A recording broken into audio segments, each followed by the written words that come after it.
Hello friends, welcome back to my channel. आज हम लोग डिस्कस करने वाले हैं financial relation between the centre and the state. We have earlier discussed about the administrative and legislative relations of the centre and state.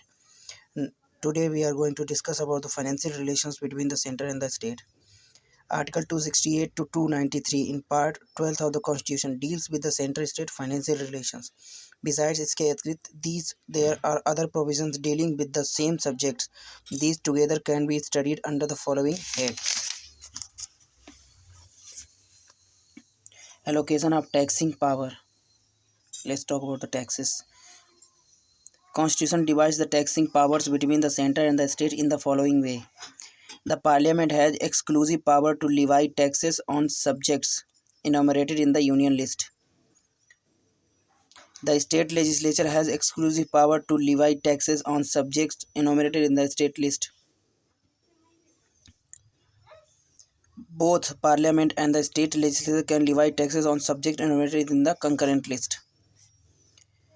Residuary power of taxation, that is power to impose taxes not enumerated in any of three lists, is vested in the Parliament.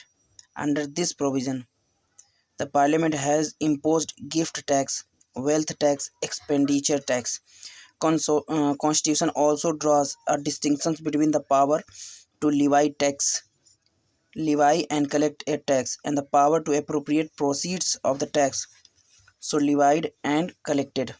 For example, the income tax is levied and collected by the center, but its proceeds are distributed between the center and the states. Further, the Constitution has placed the following restrictions on the taxing power of the state. A state legislature can impose taxes on professions, trades, callings, employment, but the total amount of such tax payable by the any person should not exceed 2,500 annum. The state legislature can impose tax on the sale or purchase of goods other than newspaper, but this power of the state to impose sales tax is subject to the four restrictions. No tax can be imposed on the sale or purchase taxing place outside the states. No tax can be imposed on the sale or purchase taking place in course of import or export. Distribution of tax revenues.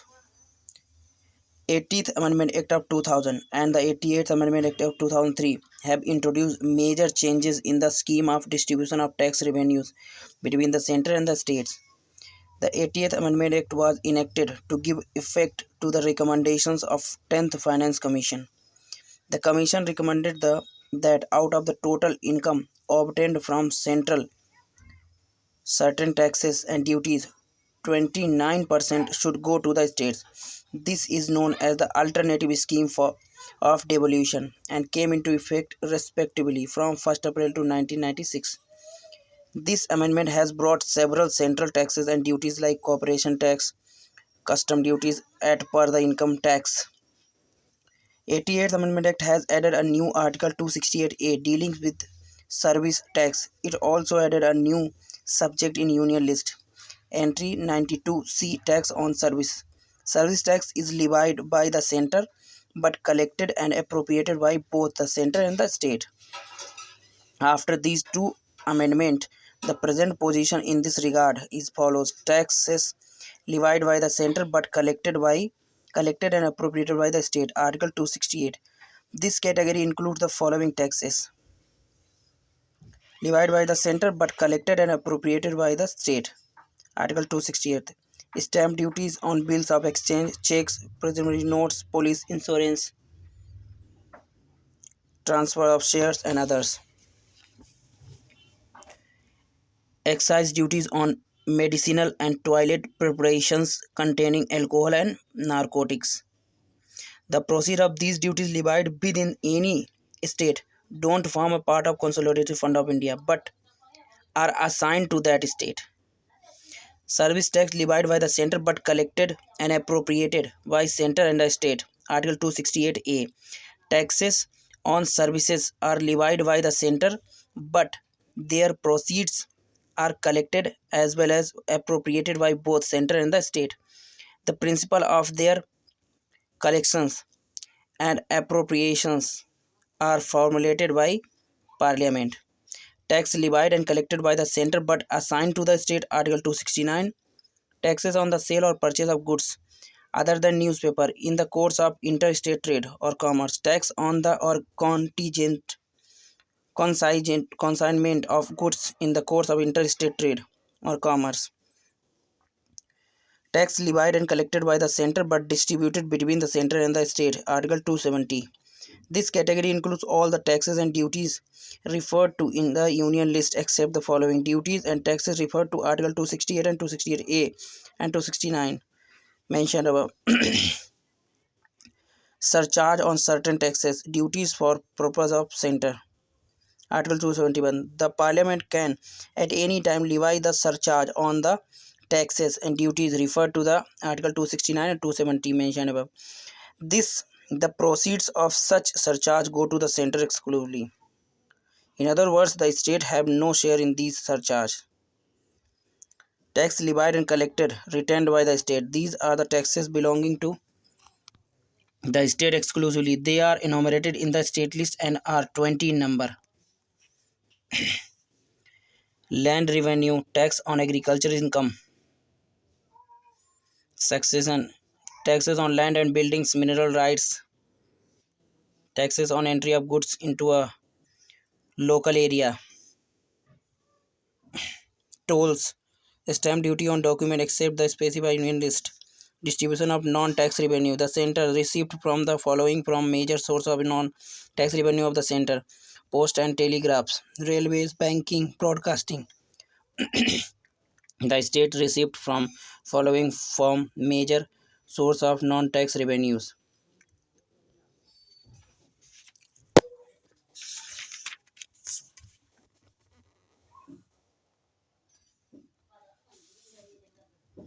Finance Commission. Article 280 provides for a Finance Commission as a quasi-judicial body. It is constituted by the President every fifth year or even earlier. It is required to make recommendation to the President on the following matter: the distribution of net proceed of taxes be shared between the center and the state, allocation between the state and the center, principle which should govern the grants in aid, state by center, consolidated out of consolidated fund of India. Any other matter referred to it by the President in the interest of sound finance. Till 1960, Commission also suggested the account paid to the state of Assam, Bihar, Odisha and West Bengal. The Constitution advises Finance Commission as the balancing wheel of fiscal federalism in India. Protection of state interest. To protect the interest of state in the financial matters, the Constitution lays down that the following bills can be introduced in the Parliament only on recommendation of the President: a bill which imposes or varies any tax duty in which states are interested. Borrowing by the center and the state.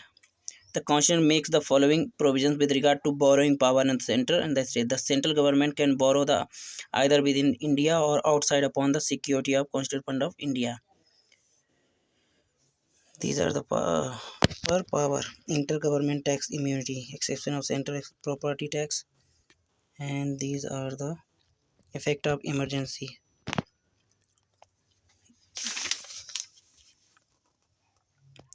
Center state relations, tension area in center state relations. Administrative Reform Commission.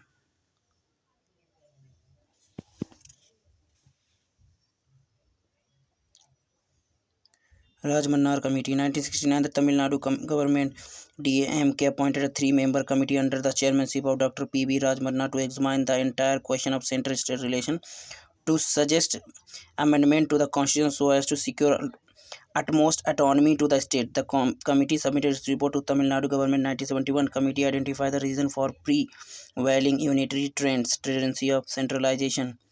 They include certain provisions, one-party rule both at center and in state, inadequacy of state fiscal. The important recommendation of the committee are as follows: an inter-council should be set up. Finance commission should be made a permanent body. Planning commission should be disbanded and its place should be taken by statutory body. West Bengal Memorandum. Sarkaria Commission 1983. Central government appointed a three-member committee on central-state relations under the chairmanship of R.S. Sarkaria and retired judge of Supreme Court. The commission was asked to examine and review the working of existing arrangement between the center and the state in all spheres of recommended appropriate changes and measures. The commission did not favor structural changes regarding existing constitutional arrangement and principles relating to institutional basically, but it emphasized on the need for changes. The constitution made 247 recommendations. Permanent Interested Council called the Intergovernment Council. Article 356 President should be used very sparingly. Institution of All India Services should be further strengthened. National Development Council should be renamed and reconstituted as the National Economic and Development Council.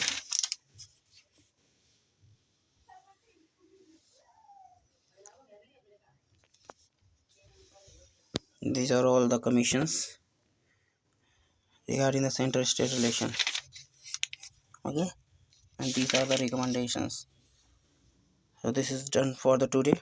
Let's talk about the next topic tomorrow. Till then, thank you so much.